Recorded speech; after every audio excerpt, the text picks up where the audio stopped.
함께 마음을 모아 새벽 예배 드리시겠습니다. 보라, 형제가 연합하여 동거함이 어찌 그리 선하고 아름다운고, 머리에 있는 보배로운 기름이 수염 곧 아론의 수염에 흘러서 그의 옷깃까지 내림 같고, 헐몬의 이슬이 시온의 산들에 내림 같도다. 거기서 여호와께서 복을 명령하셨나니 곧 영생이로다. 아멘. 찬송가 342장 부르시겠습니다. 342장입니다. 342장입니다. 너 시험을 당해 죄 짓지 말고 너 용기를 다해 곧 물리치라. 너 시험을 이겨 새 힘을 얻고 주 예수를 믿어 늘 승리하라. 우리 구주의 힘과 그의 위로를 빌라. 주님 내 편에 서서 항상 도우시리. 내 친구를 삼가 잘 선택하고 너 언행을 삼가 늘 조심하라. 너 열심을 다해 늘 충성하고 온 정성을 다해 주 봉사하라. 우리 구주의 힘과 그의 위로를 빌라. 주님 내 편에 서서 항상 도우시리. 잘 이기는 자는 상 받으리니 너 낙심치 말고 늘 전진하라.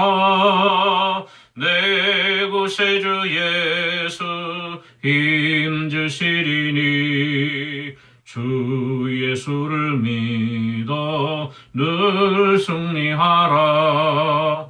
우리 구주의 힘과 그의 위로를 빌라. 주님 내 편에 서서 항상 도우시리.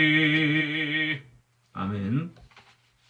465장 찬송가 465장입니다. 465장입니다. 주 믿는 나 위에 진실하고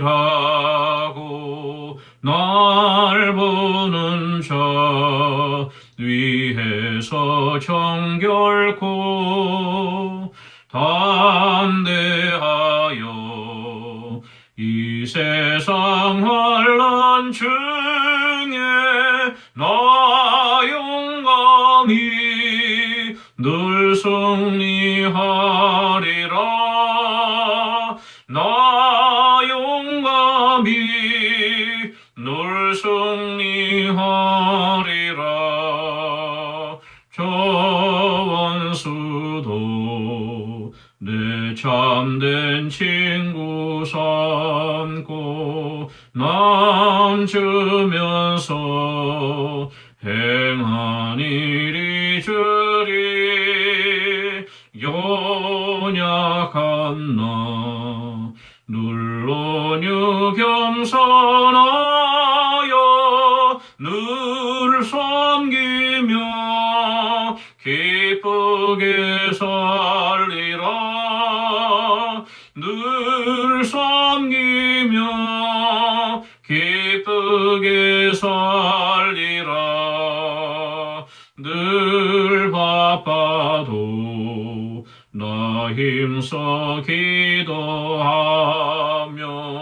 주와 함께 늘 교제하리라. 주가 심긴 그 발자취를 따라 믿음으로 늘 살게 하소서. 믿음으로 늘 살게 하소서. 아멘. 하나님의 말씀은 구약성경 사무엘하 21장 1절에서 14절까지 말씀을 보시겠습니다. 사무엘하 21장 1절에서 14절까지 말씀 499페이지에 있습니다. 사무엘하 21장 1절에서 14절까지 말씀을 함께 읽겠습니다. 다윗의 시대에 해를 거듭하여 3년 기근이 있으므로 다윗이 여호와 앞에 간구하매 여호와께서 이르시되 이는 사울과 피를 흘린 그의 집으로 말미암음이니 그가 기브온 사람을 죽였음이니라 하시니라. 기브온 사람은 이스라엘 족속이 아니요 그들은 아모니 사람 중에서 남은 자라. 이스라엘 족속들이 전에 그들에게 맹세하였거늘 사울이 이스라엘과 유다 족속을 위하여 열심히 있으므로 그들을 죽이고자 하였더라. 이에 왕이 기브온 사람을 불러 그들에게 물으니라. 다윗이 그들에게 묻되 내가 너희를 위하여 어떻게 하랴? 내가 어떻게 속죄하여야 너희가 여호와의 기업을 위하여 복을 빌겠느냐 하니 기브온 사람이 그에게 대답하되 사울과 그의 집과 우리 사이의 문제는 은금에 있지 아니하오며 이스라엘 가운데에서 사람을 죽이는 문제도 우리에게 있지 아니하니이다 하니라. 왕이 이르되 너희가 말하는 대로 시행하리라. 그들이 왕께 아뢰되 우리를 학살하였고 또 우리를 멸하여 이스라엘 영토 내에 머물지 못하게 하려고 모해한 사람의 자손 7사람을 우리에게 내주소서. 기브아에서 우리가 그들을 여호와 앞에서 목매어 달겠나이다 하니 왕이 이르되 내가 내주리라 하니라. 그러나 다윗과 사울의 아들 요나단 사이에 서로 여호와를 두고 맹세한 것이 있으므로 왕이 사울의 손자 요나단의 아들 모비보셋은 아끼고 왕이 이에 아야의 딸 리스바에게서 난 자 곧 사울의 두 아들 알모니와 모비보셋과 사울의 딸 메랍에게서 난 자 곧 무홀라 사람 바르실레의 아들 아드리엘의 5 아들을 붙잡아 그들을 기브온 사람의 손에 넘기니 기브온 사람이 그들을 산 위에서 여호와 앞에 목매어 달매 그들 7사람이 동시에 죽으니 죽은 때는 곡식 빼는 첫날 곧 보리를 베기 시작하는 때더라. 아야의 딸 리스바가 굵은 배를 가져다가 자기를 위하여 바위 위에 펴고 곡식 베기 시작할 때부터 하늘에서 비가 시체에 쏟아지기까지 그 시체에 낮에는 공중의 새가 앉지 못하게 하고 밤에는 들짐승이 범하지 못하게 한지라. 이에 아야의 딸 사울의 첩 리스바가 행한 일이 다윗에게 알려짐에 다윗이 가서 사울의 뼈와 그의 아들 요나단의 뼈를 길르앗 야베스 사람에게서 가져가니 이는 전에 블레셋 사람들이 사울을 길보아 산에서 죽여 블레셋 사람들이 벳산 거리에 매단 것을 그들이 가만히 가져온 것이라. 다윗이 그곳에서 사울의 뼈와 그의 아들 요나단의 뼈를 가지고 올라오매 사람들이 그 달려 죽은 자들의 뼈를 거두어다가 사울과 그의 아들 요나단의 뼈와 함께 베냐민 땅 셀라에서 그의 아버지 기스의 묘에 장사하되 모두 왕의 명령을 따라 행하니라. 그 후에야 하나님이 그 땅을 위한 기도를 들으시니라. 아멘. 오늘은 사무엘하 21장 앞부분에 있는 말씀으로 같이 은혜 나누도록 하겠습니다. 우리 저번 주에는 그 세바의 반란을 이제 그 요압이 진압을 하고요. 그리고 나서 이제 다윗의 그 참모들을 쭉 그 이름이 나왔죠. 우리가 그 내용을 우리가 살펴보았는데 오늘 그 말씀은 다윗의 시대에 이렇게 시작하고 있어요. 그렇지만도 저번 주에 우리가 봤던 그 세바의 반란이나 그 앞에 있던 압살롬의 반란이나 그 후에 있었던 일은 아니고 시대를 건너뛰어서요. 다윗의 집권 초기에 그러니까 사울이 전사하고 난 후 다윗이 이스라엘의 그 유다와 이스라엘의 임금이 난 후 그 초기에 있었던 일로 우리가 전후 사정을 살펴볼 때 생각할 수 있습니다. 그 다윗의 때에 해를 거듭하여 3년 기근이 있었다고 기록되어 있어요.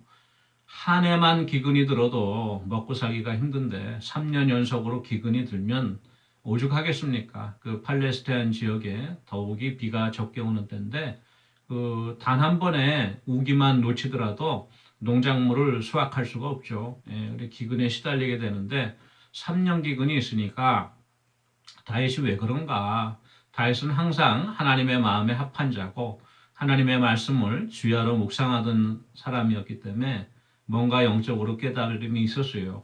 뭔가 우리나라에 좀 문제가 있다. 나에게 문제가 있는가? 우리 가족에게 문제가 있는가? 하나님께 한번 여쭤봐야겠다 생각해서 하나님 앞에 기도했습니다. 여호와 앞에 간구함에 오늘 그렇게 기록되어 있죠. 하나님께서 대답을 알려주시는 거예요. 왜 이렇게 기근이 생겼나 하면 사울이 흘린 피 때문에 또 그 사울이 흘린 피로 말미암아 그 억울한 죽음을 당한 사람들로 말미암아서 이렇게 기근이 있는 것이다. 바로 그 사울이 기브온 사람을 죽였기 때문이다. 이렇게 구체적으로 하나님께서 말씀해 주시는 것이죠. 이 기브온 사람들은 저희들이 기억을 되살려 보면 여호수아가 이제 모세의 뒤를 이어 가나안에 이제 들어가서 가나안에 33곳에 있는 왕들과 전쟁을 싸워서 연전연승하고 있을 때였죠. 그 정복 전쟁 시기에 그 히위 사람들, 히위 족속이라고 나와 있어요. 근데 그 히위 사람들이 자기들이 여호수아의 칼끝을 피하기가 힘드니까 계략을 꾸며서 먼 곳에서 온 사람들처럼 신발도 헤어지게 하고 의복도 헤어지게 하고 먼지를 뒤집어 쓰고 또 빵도 곰팡이가 쓴 것처럼 위장을 해서 여호수아에게 그 화친을 요청하잖아요. 그때 여호수아가 그냥 화친을 조약을 맺었어요. 그래서 이 기브온 사람들은 히위 사람들은 그때 절멸당하지를 않고 이스라엘의 그 나무 패는 자와 물 깃는 심부름꾼으로 지내면서 함께 가나안 땅에 거하였던 것을 우리가 알 수 있는데 그들이 이제 거하였던 지역이 기브온 지역이었어요. 그래서 여기 기브온 사람들이라고 기록이 되어 있는데 바로 이렇게 이스라엘과 화평하게 지내던 사람들이었는데 사울이 열심히 오늘 말씀 보니까 이스라엘에 열심히 있어서 사울이 이 기브온 사람들을 잔인하게 또 학살했습니다. 아마도 미루어 보건대 그 전에 그 다윗이 도망 다닐 때에 그 아히멜렉 제사장이 다윗을 감춰준 일이 있죠. 그 아히멜렉의 그 자손들이 제사장 가문이 놉당에 거주하였는데 거기에 있던 제사장 75명과 주위에 있던 마을 인근 불악에 있던 모든 주민들을 무참하게 사울이 학살한 적이 있었죠. 아마 그 무렵에 즈음해서 이 기브온 거민들도 학살하였던 것 같아요. 그 이유는 정확하게 나와 있지 않지만 단지 이스라엘을 위한 열심이라고 기록되어 있으니까 우리가 표면적으로 볼 때는 아마 사울이 이스라엘에서 이방 사람들을 물리치기 위해서 한 것이다 이렇게 우리가 볼 수가 있겠지만 그것은 하나의 명목일 뿐이고 사실은 이 기브온 주민들도 다윗이 피난 다닐 때 노베에 있던 주민들과 마찬가지로 다윗을 도와서 사울로부터 도망할 때에 도와줬던 경험이 있었던 것 같아요. 그래서 사울이 이제 거기에 대한 보복으로 이렇게 잔인하게 학살하였던 것 같습니다. 그래서 다윗이 기브온 사람들을 불러서 물어요. 일이 여차저차한데 내가 당신들한테 어떻게 사과하여야 하겠습니까? 그래야 여러분들이 나와 우리 나라를 위해서 복을 빌겠습니까? 이렇게 겸손하게 묻죠. 결자해지라고 하는 말이 있어요. 어떤 문제가 있을 때는 그 문제의 당사자가 스스로 해결하지 않으면 그 문제가 해결되지 않는 경우가 결자해지라고 하는 말이 있는데 마찬가지입니다. 이 기브온 사람들이 사울로부터 그 잔인하게 죽임을 당한 그 원한이 있기 때문에 기브온 사람들이 이 매듭을 풀지 않으면은 해결이 안 되는 거예요. 그러면 하나님께서 그로 말미암아 내리신 가뭄도 해결이 안 되는 거죠. 그래서 다윗이 이렇게 기브온 사람들에게 물어봤더니 이렇게 얘기합니다. 기브온 사람들이. 사울과 그의 집과 우리 사이의 문제는 은금에 있지 않다. 돈으로 해결될 문제가 아니라는 거죠. 또 이스라엘 가운데 저희들이 이렇게 빌붙어 사는 처지에 그 이스라엘 사람들을 죽고 살리는 문제도 우리에게 있지 않습니다. 그러니까 임금님께서 좋게 해결해 주시기를 바랍니다. 이렇게 이야기를 한 거죠.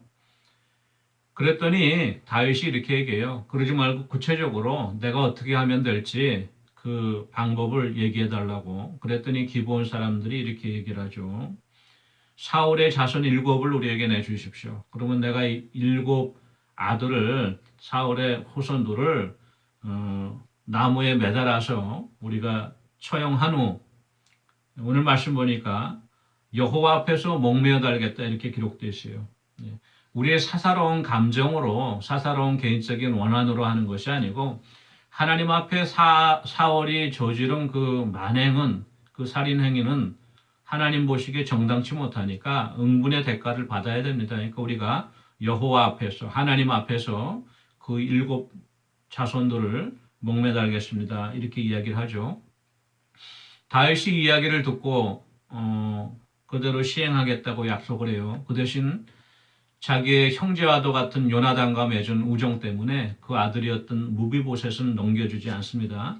대신 사울의 첩이었던 아야의 딸 리스바라고 하는 첩에서 난 2 아들과 그 다음에 사울의 큰 딸이었던 메랍에게서 난 5 아들을 기브온 사람들에게 넘깁니다.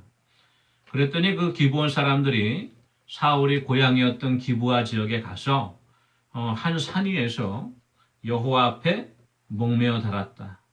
7명의 아들을 1시간에 같이 처형을 한 것이죠. 그러고 나서 이제 그 시체를 거두질 않고 보통 이스라엘의 그 관습에 따르면 시체를 오래 놔두지 않죠.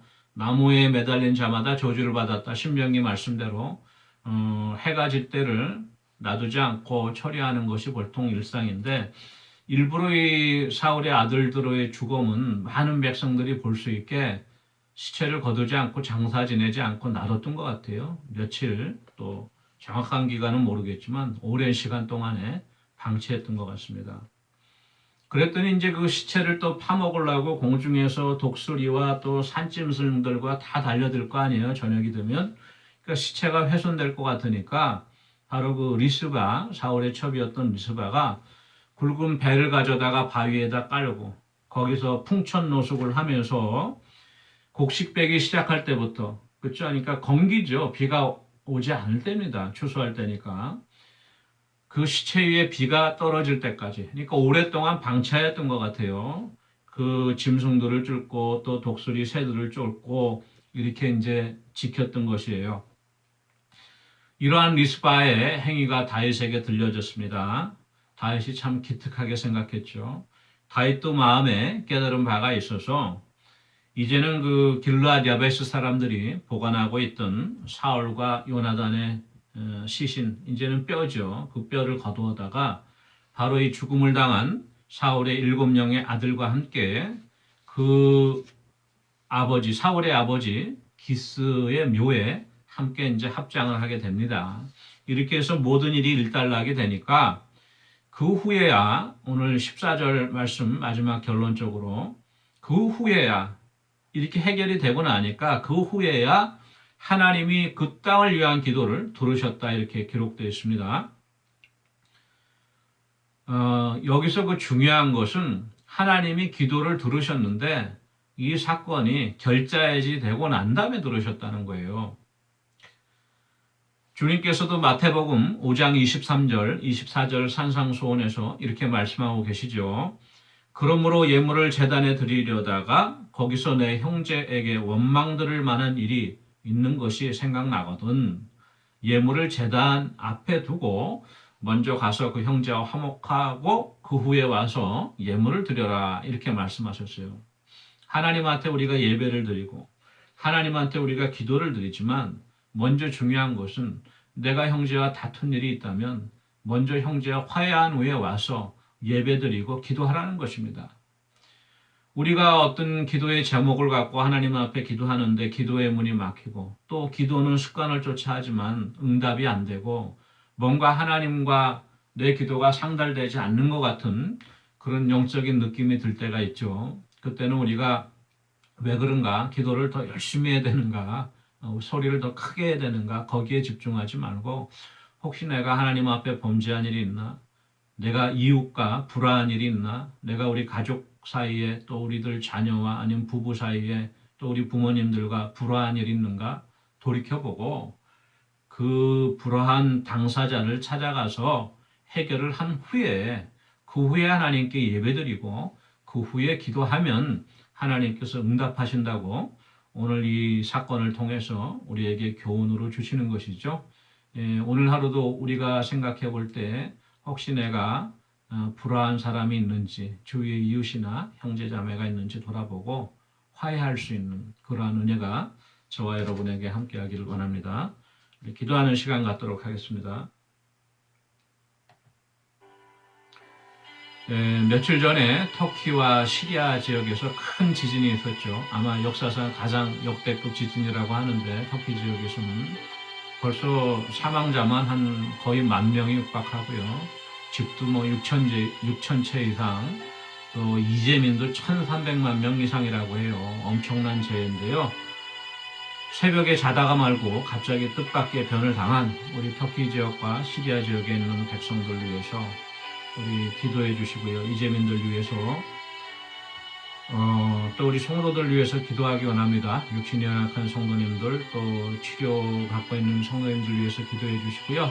늘 건강하여서 속히 회복하여 예배에 참석할 수 있도록 위해서 같이 기도하기 원합니다.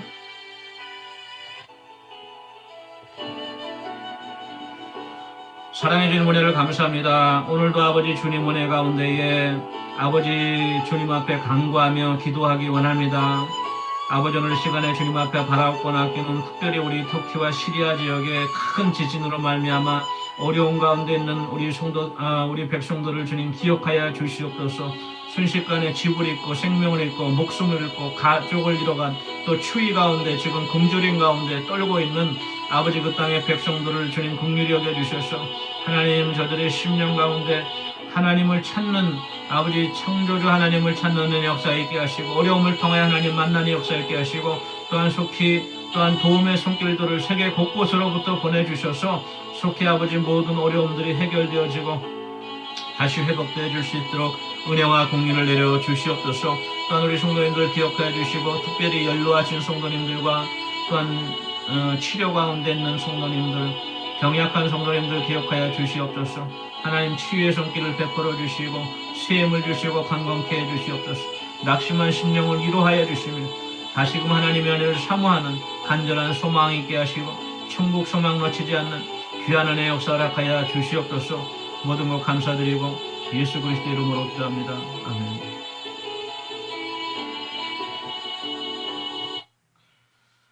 사랑해 주님 은혜를 감사합니다. 우리가 다윗과 같이 하나님 앞에 기도할 때에 응답이 없을 때에 우리가 주위를 돌아보아 내가 해결하지 못한 것이 있다면 화해하고 또한 해결한 후에 하나님 앞에 기도하여 응답받을 수 있는 귀한 은혜가 있기를 원합니다.